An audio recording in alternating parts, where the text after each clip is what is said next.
नमस्ते फ्रेंड्स, आप सब कैसे हों। लेकर आई हूँ आपके लिए फिर एक वीडियो जो आपके लिए बहुत जानकार हो सकता है। तो बहुत बार फ्रेंड्स पेशेंट्स मुझे पूछते हैं कि क्या पीरियड्स के दौरान प्रेगनेंसी रुक सकती है।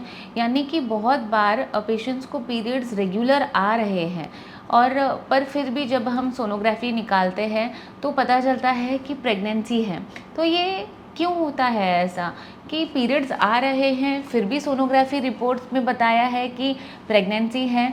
तो ये काफ़ी कंफ्यूजन कर देता है पेशेंट के मन में कि अभी तो मुझे पीरियड्स आया था।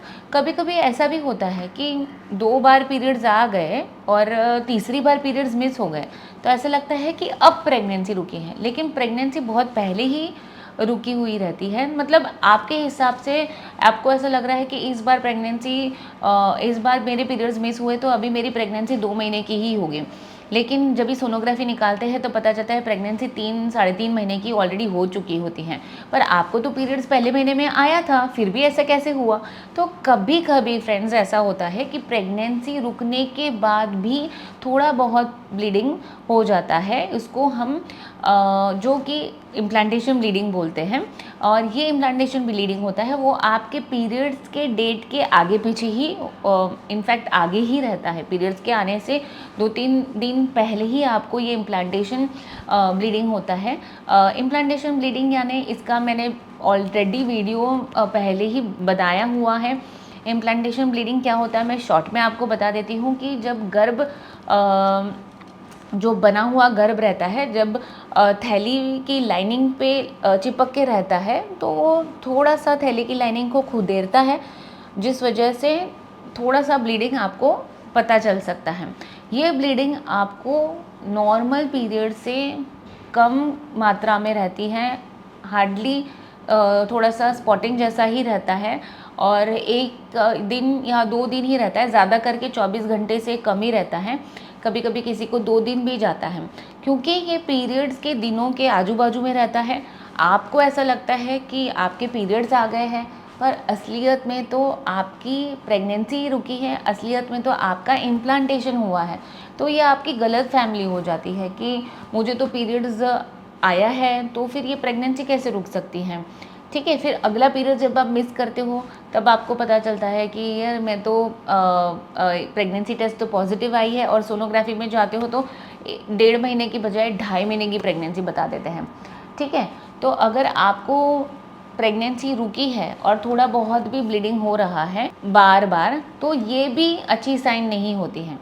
पहले तो आपको पीरियड्स, नॉर्मल पीरियड्स आते हैं, फिर जब भी इम्प्लांटेशन होता है तब ब्लीडिंग आएगी, तब आपको लगेगा कि ये आपके नॉर्मल पीरियड्स हैं। और फिर अगले महीने में भी प्रेगनेंसी की कोई कॉम्प्लिकेशन की वजह से आपको थोड़ा बहुत ब्लड दिखा है तो आपको लगेगा कि फिर से आपको पीरियड्स आ गए हैं, तो ये प्रेगनेंसी कैसे हो सकती है। तो अभी मैं बात करना चाहती हूँ कि ऐसी कौन सी कॉम्प्लिकेशंस हैं जिसमें प्रेग्नेंट होने के बावजूद भी आपको थोड़ा बहुत ब्लीडिंग आ सकता है। जैसे कि सब कोरियोनिक हेमरेज, यानी कि कभी कभी आपका जो वार बनता है बच्चे का, उसके पीछे खून की गांठ थोड़ी सी जमा हो जाती है। एक बार देखो वो खून की गांठ जमा हो जाती है तो जब तक वो खून की गांठ पिघल के बाहर नहीं निकलती है उतने दिन आपको ब्लीडिंग रहता ही है। पर इसका ये मतलब नहीं है कि बच्चा ख़राब है। वो खून की गांठ किसी तरह से नेचुरली बन गई है, उसको बाहर निकलने का रास्ता चाहिए, तो वो ब्लीडिंग के फॉर्म में थैली के बाहर निकल जाती हैं। तो ये एक समस्या हो सकती है ड्यूरिंग प्रेगनेंसी, जिससे आपको प्रेगनेंसी होने के बावजूद भी ब्लीडिंग हो सकता है।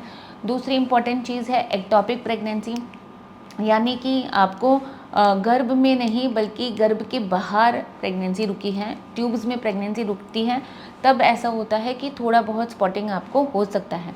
कभी कभी गर्भ प्रेगनेंसी के साथ, मतलब प्रेगनेंसी गर्भ के साथ भी आपको सर्वाइकल इरोजन्स रहते हैं, सर्वाइकल के मुंह पे यानी थैली के मुंह पे थोड़े से छाले दिखाई देते हैं, जिसकी वजह से आपको प्रेगनेंसी होते हुए भी थोड़ी बहुत ब्लीडिंग हो सकती है।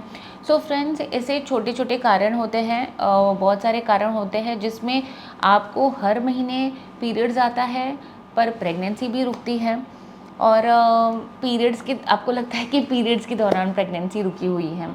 सो फ्रेंड्स, दोनों में से कोई भी चीज़ आपको अगर हो रही है, आपके पीरियड्स मिस हो रहे हैं या आपको पीरियड्स नॉर्मली जैसे आते हैं वैसे नहीं आए हैं, उससे कम आए हैं, तो आपको डॉक्टर के पास जाना है। आपको बिल्कुल इसको घर पे बैठ के ऑब्ज़र्व नहीं करना है, क्योंकि ये प्रेगनेंसी भी हो सकती है और अगर इसका इलाज सही टाइम पे नहीं किया तो आपकी प्रेगनेंसी होने के बावजूद भी मिसकैरेज के चांसेस रह सकते हैं, प्रेगनेंसी में और कॉम्प्लिकेशंस बढ़ सकते हैं। सो फ्रेंड्स, अगर आपको पीरियड्स आए हैं तो और पीरियड्स में कोई बदलाव नज़र आ रहा है तो डॉक्टर के पास ज़रूर जाइए। तो उम्मीद है कि आपका ये सवाल मैंने इस टॉपिक में क्लियर किया है, और इस सवाल से रिलेटेड आपको कोई भी प्रश्न है तो मुझे नीचे कमेंट बॉक्स पे बता दीजिए। मैं खुशी से आपको जवाब देना चाहती हूँ। और बने रहिए मेरे साथ मेरे चैनल पे। अब तक आपने मेरे चैनल को सब्सक्राइब नहीं किया है तो मेरे चैनल को सब्सक्राइब कीजिए। आपके कमेंट्स मुझे बहुत मोटिवेट करते हैं और भी ऐसे वीडियोस बनाने के लिए, तो बिल्कुल नीचे कमेंट कीजिए। Thank you.